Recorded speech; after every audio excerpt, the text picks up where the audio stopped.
Any extra waters? We're on the table.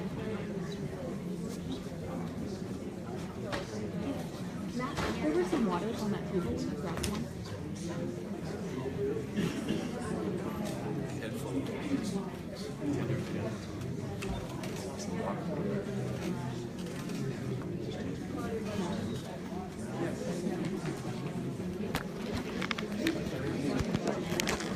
Good morning. How is everybody? Great.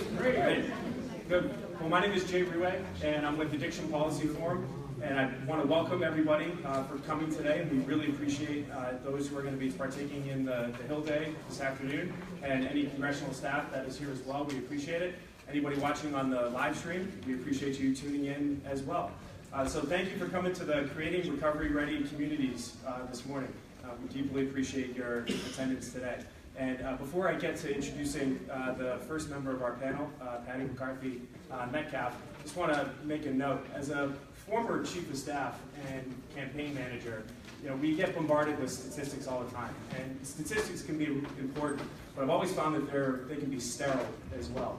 An outline to a drawing, I guess, if you will. But you guys are the ones that paint the picture, and you guys are the ones that fill in the gaps for the staff members and the members of Congress, and you're the true subject matter experts. So anytime I was taking a meeting, the ones that I was always moved the most by were people like yourselves, because you guys can really give us the true in-depth experience of what it's like to be in recovery or dealing with an individual or yourself if you're in the throes of addiction. So deeply appreciate your attendance today. It means a great deal.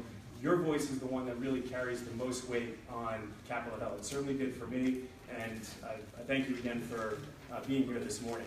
So without further ado, I will introduce Patty. Patty is the Executive Director of Faces and Voices of Recovery, the nation's leading recovery advocacy organization. She's been in that position since 2001. Her work focuses on the public policy, public education, community mobilizing, peer-based recovery support services, and peer workforce development. She's been instrumental in the development of national accreditation standards for peer recovery support service. She has designed and delivered training on topics such as recovery messaging, ethics and boundaries, recovery-oriented systems of care, peer recovery coaching, and much, much more. As a woman in long-term recovery from alcohol and drug addiction since 1989, Ms. McCarthy Metcalf has frequently participated as a subject matter expert and thought leader with SAMHSA-sponsored policy discussions. So Patty, please, the floor is yours. Thanks, Jay. Hi, everyone. As Jay said, my name is... Hi, everyone. Thanks, Jay. As Jay said, my name is Patty McCarthy Metcalf, and I am a woman in long-term recovery, and for me that means I haven't used alcohol or drugs in over 27 years. And I say that because I was a young person that in recovery at 23 years old when I began my journey, so I do know that recovery works, recovery happens, and if it wasn't for finding my recovery at a young age, I certainly wouldn't be able to complete my college education, be married, have children, be a grandmother, being here today on Capitol Hill talking about the importance of addiction recovery and recovery support services. So I'm really pleased to be here. As Jay said, I'm with Faces and Voices of Recovery, national advocacy organization. We've been putting a face and a voice on recovery since 2001. And so for the past 15 years, our mission is really to mobilize and organize the addiction recovery community. And that recovery community includes not just people in recovery, but our families, friends, and allies that help us sustain our recovery. So it's really important that we partner with families and other organizations that are here today to help with this recovery movement. And we're really here to talk about creating recovery-ready communities, meaning that when somebody's ready for recovery, that the support is there, and that not only family members, but friends and faith-based community and doctors and everybody in the community knows how to help somebody when they with their recovery. And that's so important because we know that in the six pillars or the 6 key elements of a comprehensive response to addiction include prevention, treatment, overdose reversal, recovery, law enforcement, and criminal justice reform. So this pillar of recovery what we've seen over here in the Comprehensive Addiction and Recovery Act of 2016, when we were here for the past 3 years, working hard to educate lawmakers about recovery and how important it is to have that recovery supports in the community, in the high school. We're going to hear all about those today. But our organization has the Association of Recovery Community Organizations, which is a network of over 127 recovery community organizations that are led by and governed by the recovery community across this nation. We have international members as well. Each of those organizations are working in their communities or their states. They may be located in, say, Dallas, but there might be 4 others in the state of Texas, and they're all working on the same things we are, putting a face and a voice on recovery, working to eliminate the stigma and discrimination that faces our families, our loved ones when they're trying to get treatment, housing, and education. And they're also providing recovery support services. So the importance of us talking about recovery support services here today is that these are working in our communities. We know that recovery community centers are in many locations across the state. They're safe sanctuaries for people to come to for substance-free activities, but also for peer support, recovery support, job training, housing, to find support groups. Those recovery community centers are in many places. We have telephone recovery support at those recovery centers or those recovery community organizations where people leaving incarceration are receiving phone calls to stay connected. They're leaving treatment, they're getting phone calls from peers to help them find resources. We also have recovery coaching, which is a one-on-one peer-to-peer support. A person with lived experience of recovery is helping another person when they're leaving, getting out of treatment or just having a rough time. We know that recovery happens and recovery support services should be there before, during, after, and sometimes in lieu of treatment. We know that there's no wrong door to recovery. It could happen before going to treatment. It could happen in many different locations, and folks here on this panel are going to talk about how that's done in other locations. Just a quick, using my 5 minutes wisely here. Recovery coaching is really important. I know that yesterday the folks from Anchor, Rhode Island talked about the recovery coaching in emergency rooms post-overdose reversal. This is critical to saving lives. If that person goes into an emergency room or an overdose situation but does not have that person to help them, they're given a card to come back to or go to treatment in 2 weeks. The likelihood of them doing that is pretty slim. So recovery coaching is really saving lives, and these folks are on the streets working with law enforcement. They're going into jails and prisons. They're working with the Department of Social Welfare with children and families. They're helping children who have been, or families who have lost their children to okay, 5 minutes. Anyway, join us in this recovery movement, and we're really pleased to be able to help support building these communities of recovery. Thanks.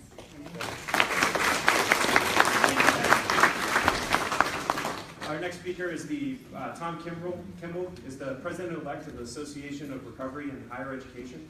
He is the George C. Miller Family Regents Professor at Texas Tech University and the director of the Center for the Study of Addiction and Recovery.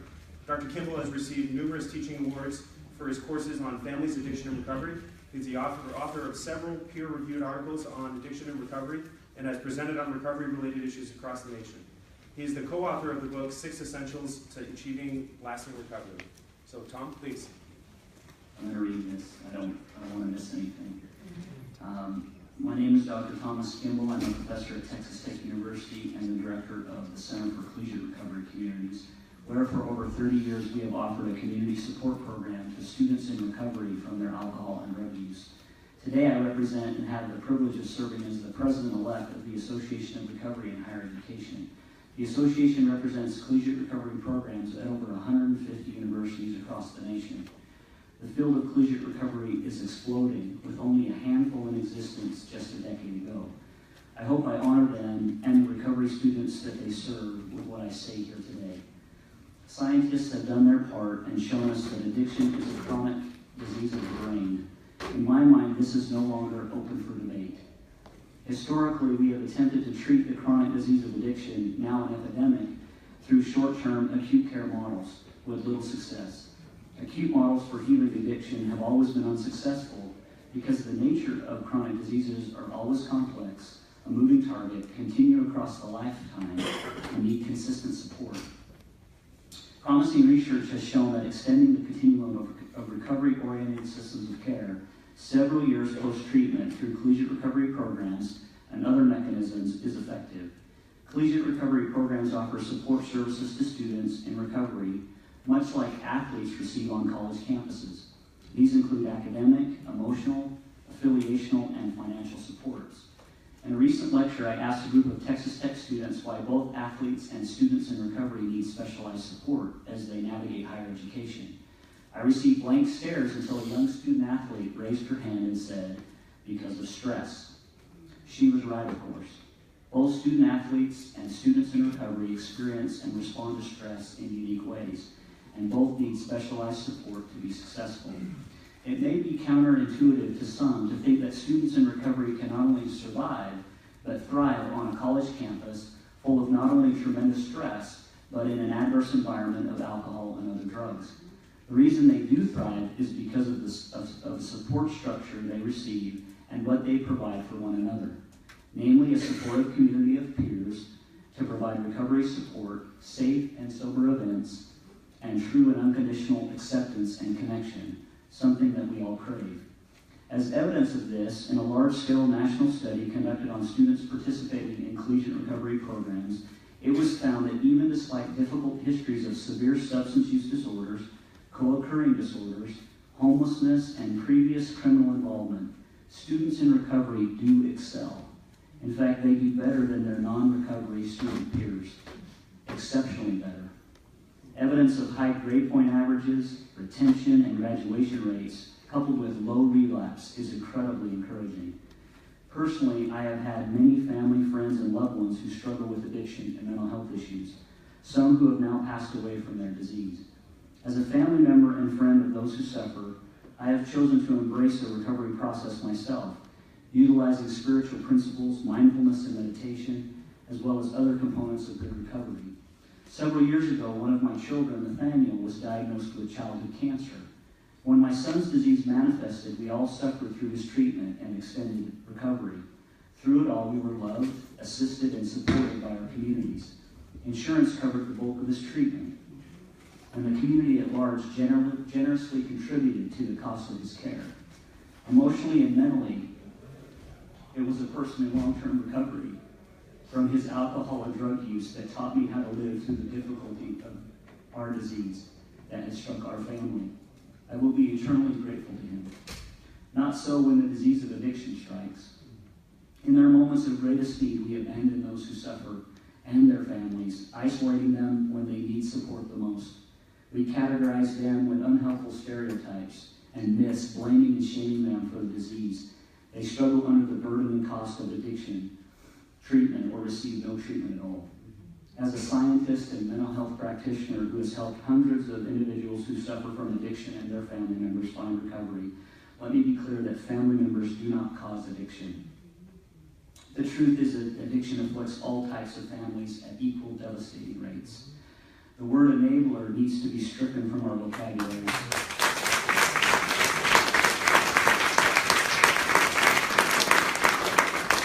It is normal for family members of addicts to be terrified and afraid when they do not know what to do and have little resources or support to help them do it.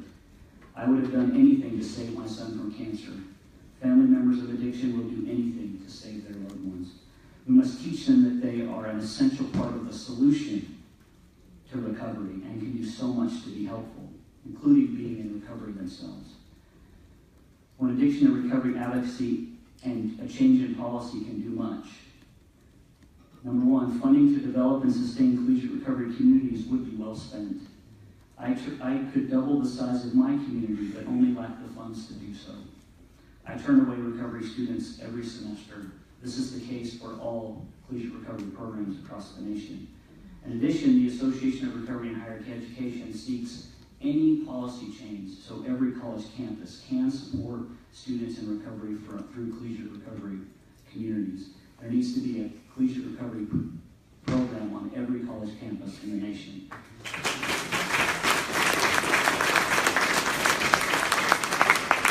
It is so needed and is so effective. Number two, we must stop using acute care models of treatment to treat the chronic brain disease of addiction. Extending the continuum of care several months, even years post-treatment is necessary.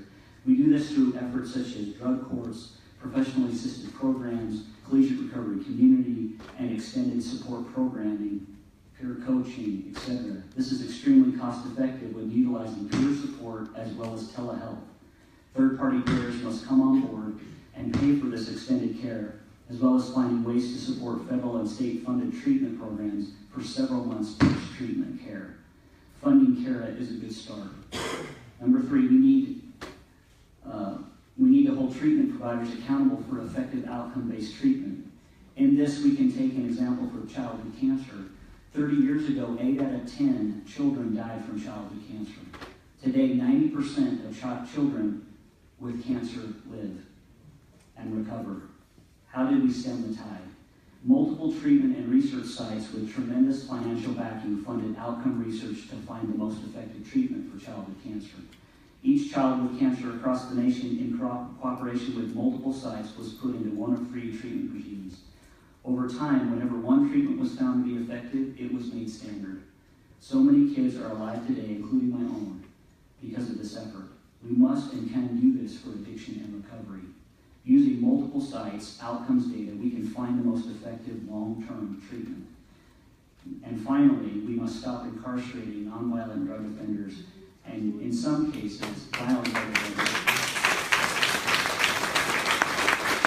and give them meaningful recovery pathways and extended support.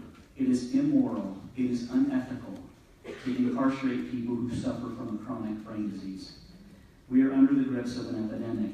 In my mind, confronting and eradicating the addiction epidemic is the most important issue of our time.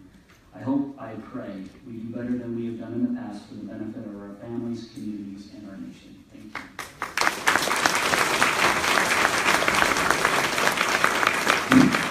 Thank you for sharing some of the science behind it, but perhaps more importantly, thank you for sharing your story as well. So next we have Rachelle Gardner. She is the board chair for the Association of Recovery Schools. She's the chief operating officer for Hope Academy, a recovery high school located in Indianapolis, Indiana. She is also the director of adolescent services at Fairbanks, a treatment center associated with Hope Academy. Rachelle has her master's in organizational management from the University of Phoenix. She has been in the field of addiction and recovery for over 20 years. As the chairperson of the Association of Recovery Schools, Rachelle leads this dynamic board of directors by being a humble example of how to be a servant leader, always putting what is best for the schools and the students above all else. Rachelle, thank you. Thank you. And I like Tom and we're going to read mine, but I may not have 5 minutes. You can have some more of my time. So thank you for hosting this great event, bringing awareness to addiction and to the support that those living in recovery need. My name is Rachelle Gardner, and I'm a recovery advocate. And I've been the board chair for the Association of Recovery Schools for the past 5 years. I currently am rolling off as the past board chair. Every day, I have the honor to walk into Hope Academy, a recovery high school in Indianapolis, Indiana. I'm the chief operating officer, which I've been doing since the inception of the school, 11 years. There's nothing greater than walking into a recovery high school and seeing the faces of young people who are struggling every day, but committed to academics and committed to recovery. But today I come before you not only representing Hope Academy, but representing the thousands of students, teachers, parents, and administrators across the country who believe education and recovery do work. I'm here to tell you that when you put these two things together, amazing things happen. There are 1.3 million young people, the ages of 12 to 17, who are affected with substance disorders in this country. There are 37,000 high schools in the United States, but only 36 recovery high schools. Research indicates that students who have substance abuse disorders and are not in recovery will likely drop out of high school, face life of incarceration, or die from this disease. Experts say that even after successful treatment, 80% of adolescents within 90 days of returning to high school will relapse. One suggestion to those early in recovery, as we know, is to avoid people, places, and things that were part of their addiction. For teens, this is often impossible. According to the National Center of Addiction and Substance Abuse, the primary place for relapse is school. That's where the drugs are used, that's where they're kept, that's where they're sold. When you ask our students, where did you get your drugs? School. Where did you feel the least successful? School. Where was your lowest self-esteem? School. The answer to this issue is recovery high schools. There are a lot of ways to support people in recovery on this panel that we're talking about today. But when you look at high school students, you have to approach recovery different. Recovery high schools have to address two platforms for students, an academic platform as well as a recovery platform. Brain-based research shows us that the negative impact of substance abuse on a young person's brain, and therefore it impacts their academics. Students often come to our schools behind academically. Recovery high schools' focus is to provide students with recovery supports and academic resources that promote recovery credits, increasing their academic performance, and most importantly, preparing students to graduate from high school and go on to post-secondary education, hopefully an inclusive recovery program. Recovery high schools also have to be prepared to deal with students that are socially, emotionally, and developmentally behind. They're behind because of their use. Data collected from our students at Hope Academy shows that 68% of our students began using before the age of 13. A person's brain does not fully develop until the age of 25. Therefore, abuse of substance interrupts the natural and key processes of brain development, causing harmful implications to their academic, occupational, and social functioning, and it can extend long into young adulthood. Therefore, recovery high schools have to navigate social environments and the interactions of their peers. For young people, school is a primary social environment, and knowing how to relate and respond to their peers following treatment is particularly difficult. Research tells us that youth had peers who do not use were more successful, both in school and in their sobriety. But we know that educating a student in a recovery high school requires a financial investment well beyond what a traditional high school has to accomplish. This is due to small class sizes, individualized instruction, and recovery programs. These are all essential aspects in the education of a substance-impacted youth. Providing a dual academic and recovery curriculum is critical to young people struggling with addiction, as they are at a vulnerable and delicate stage in their life and need guidance, resources, and support. This is why the Association of Recovery High Schools supports the CARE bill and the appropriation of the funding. Along with my colleagues here today, that appropriation will go a long way. We often look at our students or substance using young people as a lost generation. If you haven't seen the movie Generation Found, you need to see the movie Generation Found. It's nothing more than inspiring that what young people can do. I met General McCarthy last night, and he said, imagine if we invested in our young people today, where we would be in 20 years with this disease. Recovery high schools are a part of that support system that Patty talked about. Today we're talking about connecting the communities. They are part of that. And as Tom, the Association of Recovery School would love to see a recovery high school in every city, in every state in this country.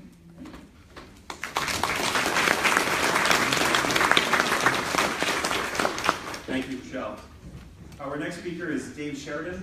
Dave is the president of the National Alliance of Recovery Residents. He is the executive director of the Sober Living Network, the largest recovery housing organization of its kind in the nation, supporting 500 independent recovery residences in Southern California.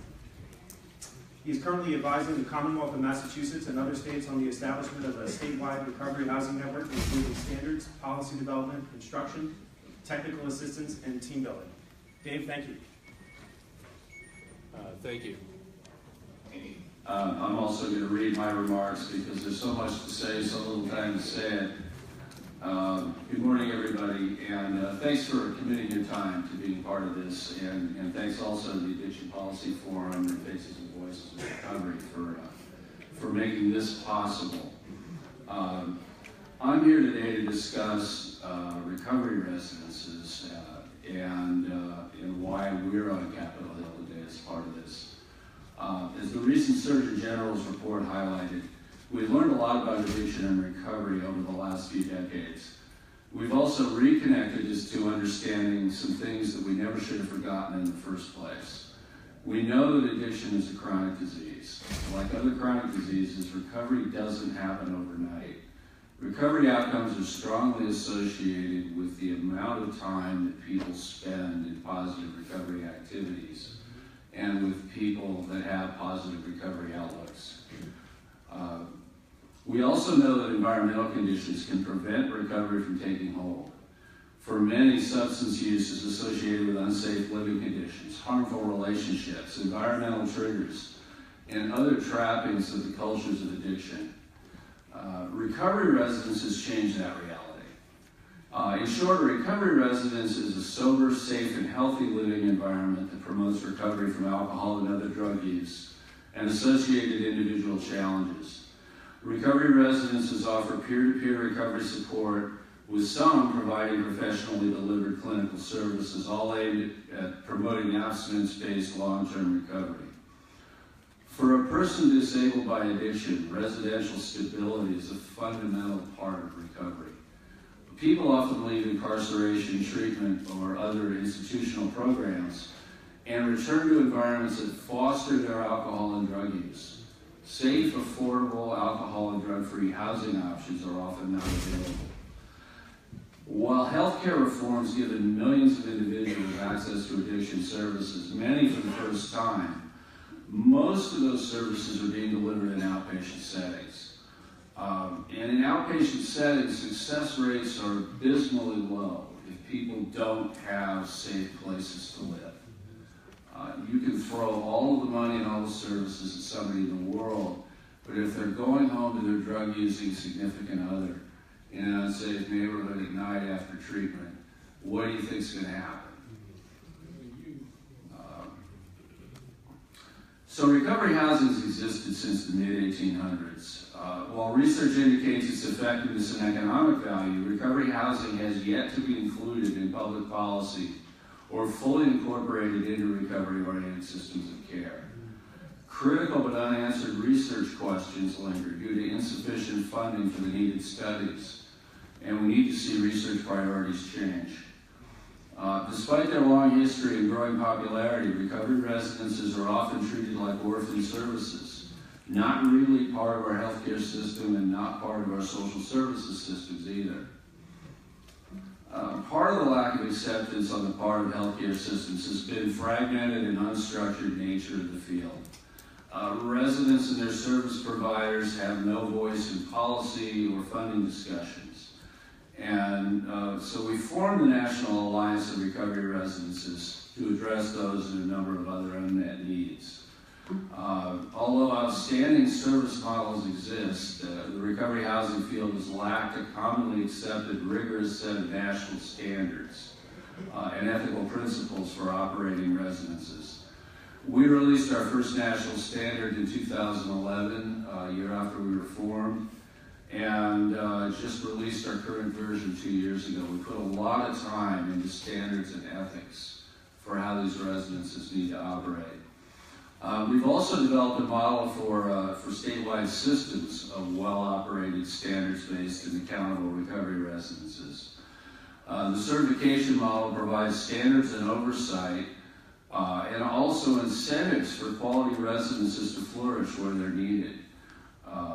We hear a lot of local governments asking for regulation and licensure and a lot of safety and controls.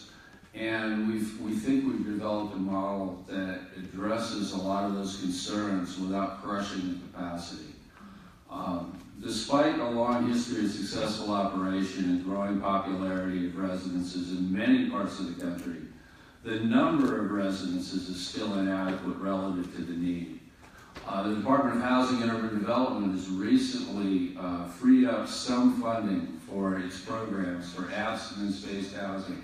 And that's after decades of treating abstinence-based recovery housing as not housing, as some kind of service. And those walls are starting to break down. We need to see those broken down further. Because of the lack of official recognition and support, individuals and families don't know how to find good recovery residence resources. And they really don't have the means for assessing residences relative to the specific needs of an individual. Discrimination by local governments is an ongoing threat, not only to recovery residences, but we're seeing more and more to community-based outpatient services and even some recovery centers. We have cities that are finding for the first time that they don't even have recovery residences, and they're trying to keep the first ones from being established. Dave, I'm sorry. I just want to make sure that we're able to have a couple questions at the end too. 6 more lines. Okay. Recovery residences are important contributors to healthy and recovery-ready communities. They improve recovery and health outcomes at significantly lower costs with comparable residential care models. They enhance the effectiveness of a wide variety of community-based services. They need your support, and this group will be happy to discuss ways how you can help. Thank you.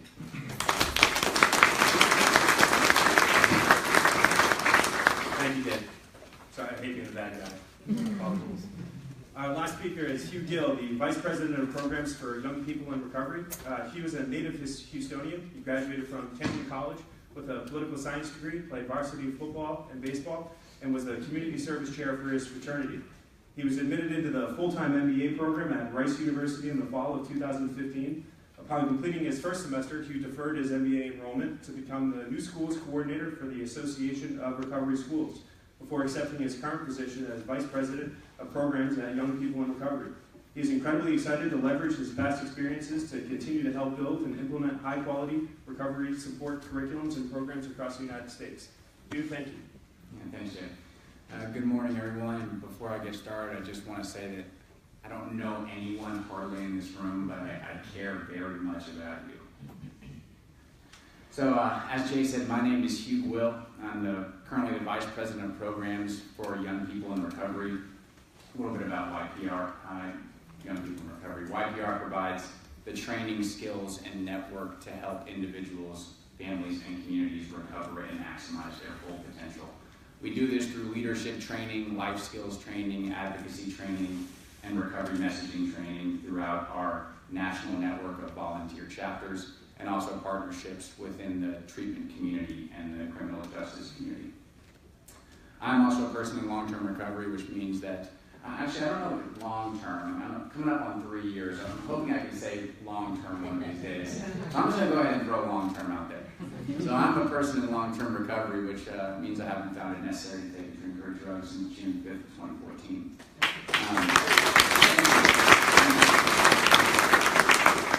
A little background on me, as Jay said, I graduated from a small school that very few people have heard of called Kenyon College in Ohio in 2008. After I graduated, I joined Teach for America. I taught Earth and Life Science to non-English speaking refugees in Denver, Colorado for 2 years before moving back home to Houston to take over a high school that had just started at that time. It was just in 9th grade. I was 22 at the time, I think. My thought process was that as the high school grew out, my leadership responsibilities would grow out with the high school. I always wanted to be a principal. That was my goal, which is funny because I was not the most well-behaved high school student. And as it may be, that's exactly how it worked out. 4 years later, by the age of 26, I was one of the youngest and most successful principals in Houston based on student achievement data and staff and student satisfaction survey data. I was just good at it. Some people are good at dancing. I'm not. I'm horrible at it. I was good at running a school. I was even asked to deliver my school's inaugural commencement address on June 1st of 2014. It's one of the biggest honors of my life. So I gave that commencement address, and then 3 days later I was arrested for cocaine possession. That's a story that the news loves. Charter school principal arrested for cocaine possession. I resigned from my career in education the next day. That was a tough day for me. I worked really hard to get to where I was. Looking back on it, it was the best thing that ever could have happened to me. And so I resigned the following day, sought help, entered into a treatment facility, lived in a sober living residence for 2 months after I completed treatment, and dove right into AA and have been clean and sober ever since. It's a shame that the news outlets don't follow up on that part of the story.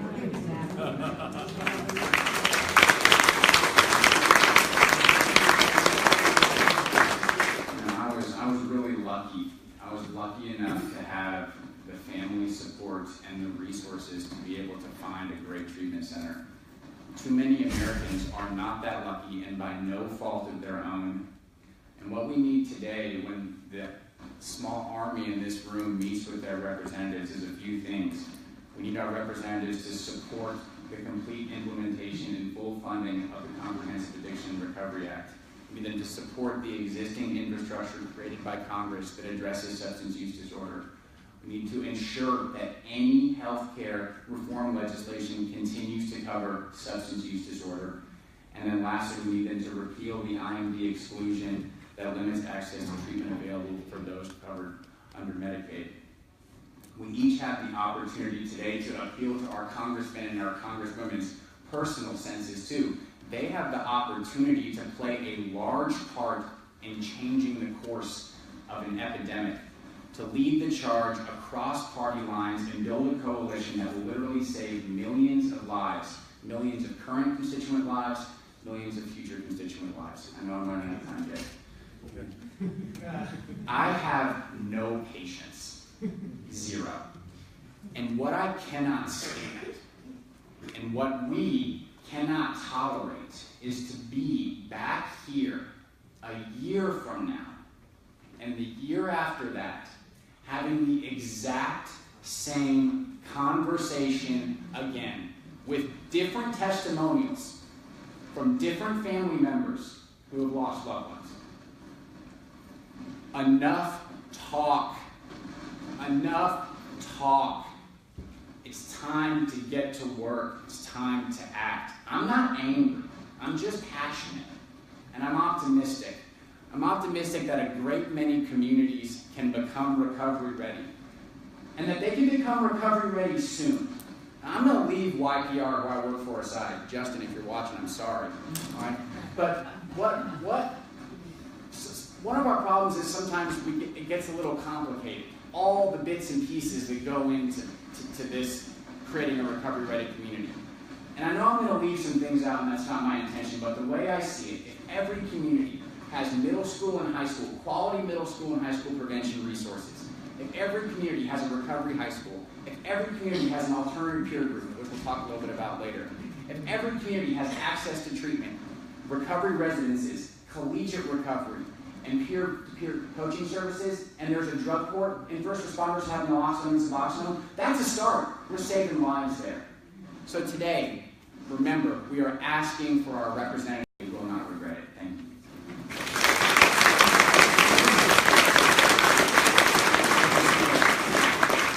Thank you very much, Hugh. How about one more round of applause for our entire panel?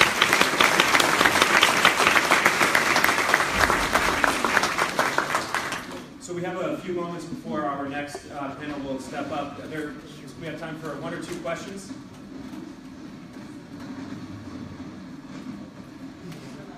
Yes. I have a question for Rachelle regarding the recovery high schools. My name is Kathleen. My daughter attended a recovery high school from Massachusetts. Unfortunately, after graduating, we lost her a year ago. However, my question is, why are recovery high schools not more known? My daughter had gone through different schools, been kicked out of 4 high schools, and not because she was a bad kid, but because she didn't go because she was too high or too sick or whatever the case. I never knew that in my area a recovery high school existed until I went to the group Learn to Cope with other parents, and they said, oh, call Michelle and Beverly, who's the principal of that one, and I said, what are you talking about? And when I talk to parents, I speak a lot. I speak to nurses, I speak to doctors about treating, our children when they go in there. I've done a lot of speaking engagements since Kelsey passed. And people look at me and say, what is a recovery high school? Why is that? Why don't more families know that they exist and that they're available? Well, one of the reasons I think is stigma. A lot of parents want their child to have the normal high school experience, and so we put it off and put it off and put it off until a crisis occurs. and then we've got to do something. For us in North Shore, we've been around the same amount of time. We started, Rachelle and I started together, and still, in my community, no one knows what Hope Academy is. We don't think young people have the capacity to be in recovery. It's hard for us to see an 18-year-old and say they're a recovering drug addict or an alcoholic. It's hard for us to see that component. I think the more that we can put recovery supports together and we build, everybody knows what treatment is. Not everybody knows what recovery is, right? And so if we build a strong recovery supports that includes all of these things we're talking about, that will become just an expectation. Treatment, recovery. You're an adolescent, treatment, recovery, high school, collegiate recovery. It becomes an automatic continuum. I think that's a huge problem. We have any others? Excuse me for the doctor, I didn't get your name, I'm sorry. I was just wondering, you say that addiction is a brain disease. Can somebody be addicted within maybe 2 months? Where enough that they can't stop? Yeah, I mean, I think what we know from genetic predisposition is that some people have a very, very strong genetic predisposition, and they can start rolling in their disease process at initial use, not just within the first couple of months, but at the initial use.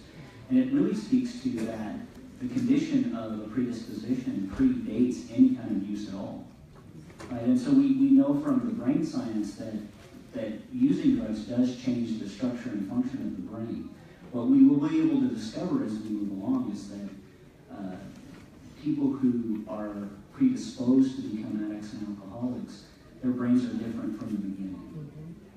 And really it has to do with how people respond to stress or perceive stress in their environment. So, I'll be brief in this question. I think that addicts and alcoholics, their midbrains were actually built for a different time.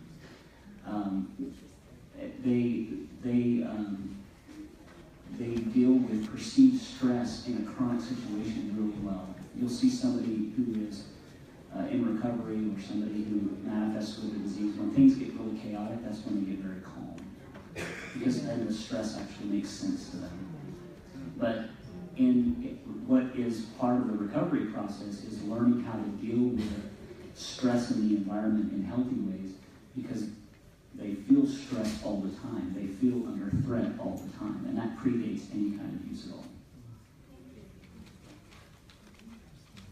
Yes. My question is for Rachelle. My name is Michelle Harder. I'm from Anchor Recovery Community Centers in Rhode Island. We have a very small recovery high school called Anchor Learning Academy. There's currently 13 kids at it that don't practice abstinence, but are more harm reduction kind of kids, and it makes it a very difficult situation sometimes. But I'm curious, as Archway Academy, where I just came back from Archway, which was quite a visit, they have mandatory APGs at their recovery high schools. Do you?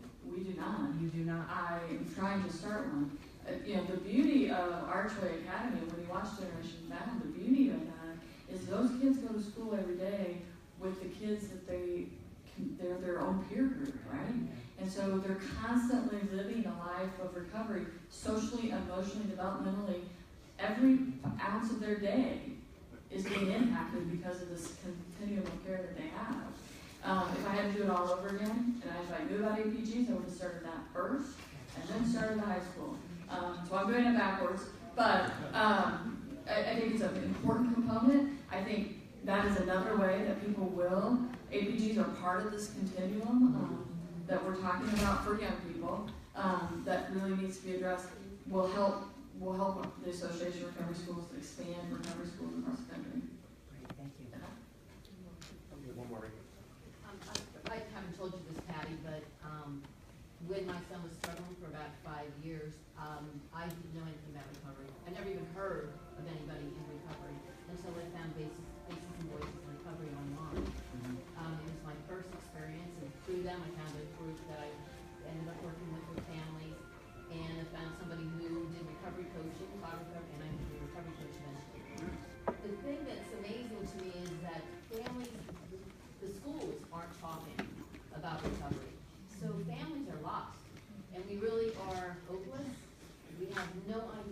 child was alive, we always think our child is we're gonna lose them.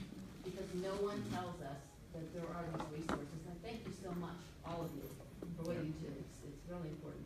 Thank you. I think there was one more in the back. I'm just not familiar with what APG stands for, so. So it stands for Alternative Peer Groups.